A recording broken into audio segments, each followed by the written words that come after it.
Itxasaldeko ekaitza desegindako ametsak zer geratzen da orain, zer geratzen da. Alf, konta iguzu zer dan bikote zero diskordante edo zero kontrako bat izatea?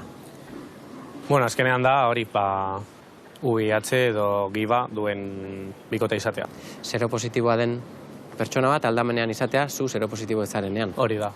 Nik egon nintzen pertsona batekin, pertsona horrek kontatu zidan bere egoera, eta egoerak egin zidan iritzak aldatzea. Zu egoera horretan egon aurretik, bazenituen aurreritzi asko? Bai, gizarteak sortutakoak azkenean. Eta kizkizun gauzak asko ez dira benetakoak. Zein zen zuk? Jaso zenuen mezu hura? Gaixotasuna, hiltzeko arriskua, gauza txarren ondorioa, azkenean zen beti zerbait txarra, oskuro, siniestro ez dakit, azkenean zen el pecado. Zure bikotekidea zenak, nola kontatu zizun zero positiboa zela? Nik uste ez zuela asko azaldu baizik eta hitza esan zuen eta hitzarekin nahiko. Azkenean estigma hain handia da. Nik uste dute hori bakarrik hitzarekin ja oso zegoen txarto negarrez, hori azkenean zen konfesatzen zerbait pekatu bat eta bueno.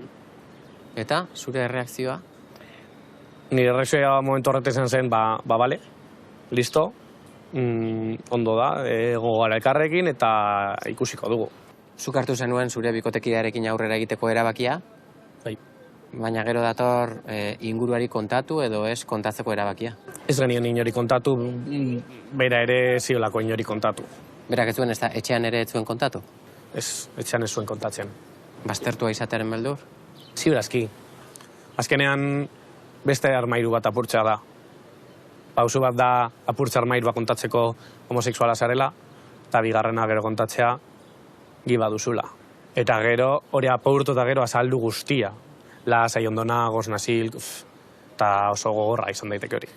Orduan, dependen hori eta nola hartzen duen, agian konsekuentzia izan daiteke txarra eta psikologikoki zuretzat ere, berriro beste kolpe bat jasotzen duzu, orduan, ondo pentsatu behar duzu. Bikotekidearen armairutik ateratze horren ondoren, ze egin zenuten bikote bezala, ez dakit, informatu edo... Ez, jarraitu genuen normal, egia zan bai, hori jakinda, sexu harremanak kontzienteago ziren hau ezin da egin edo kontuarekin edo, eta hasi nintzen berekin adibidez joaten medikuarenera, jakiteko gero hasi nintzen konturatzen, berak gauero hartzen zituela 2 pilula. Medikuaren gana joan, ikusten nola zen hori karga birala, eta ikasi nuen martxan, medikuarenera joaten, bera ondoan egoten, ikusten nola informeak karga birala beratzen zijoala. Gizartea oso desinformatuta dagoela gibaren inguruan? Pilo bat, bai. Informazio asko falta da, eta gainera informazio basikoa. Falta dira gauza argienak, eta jendeak ez daki. Pepari buruz ez dut inoiz, ez nuen inoiz entzun, orain dela urte bat eta erdira arte. Nola izan daiteke posible egotea horrelako zerbitzu bat eta besteok ez jakitea. Eta besteok da guztiok ez bakarrik kolektiboko jendea. Zer da? Jende asko ez du ezagutzen. PrEP azkenean da preexposizion, hau da, sexu harremana izatea baino aurrerago hartzen duzun pilula. Egia esan ez da hartzen sexua baino lehenago, baizik eta hartzen duzula egunero, azkenean da antirretroviral antzekoa, eta horrek egiten dizu ezinezkoa izatea giba hartzea. Naiz eta, obviamente, beste sexu harremanetan segurtasun neurriak hartu behar dituzula, beste sexu transmisiozko infekzioak daudelako, beste segurtasun neurriak hartu behar dituzu, baina giba ez duzu hartuko. Hori da, sexu harremanak izan aurretiko pilula. Baina hartzen duzu egunero, ez da hartzen ademanda, hartu behar duzu egunero. Eta badago sexu harremanak izan ondorengo pilula? Aipatu duguna lehen zen PrEP, eta beste bat da PEP, dela post-exposizion, hau da.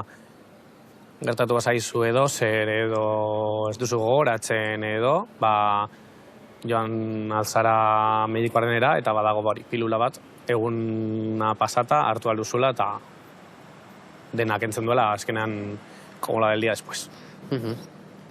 Orduan nik uste informazio izan behar dela asko zabalagoa. Agian egin behar dela ere kanpaina, bikote desero diskordante denean, agian, oie, lasai, behitu kontatuko dizugu la carga viral edo horrelako gauza jakiteko, oie, behitu, arriskoa dago, ez dago hainbeste, orduan agian jakitea zure bikotea, detekta ezina dela jakitea errazago egiten du gauzak. Nik garai hartan inork ezian zer zen hori. Eta orain zu duela urte batzuk egon zinen lekuan egon daiteken pertsona bati, bikotekidea dator eta esaten dio zero positiboa naiz. Hasieran seguruenik beldurra izango du. Horri zer esango zenioke? Beldurrik ez izatea, azkenean importanteena da bikotea. Ez bikoteak dituen gauzak. Gaixotasun hornek ez dizu egingo bizitza zailagoa. Kolesterol badu bezala. Bizitza berdina izango da.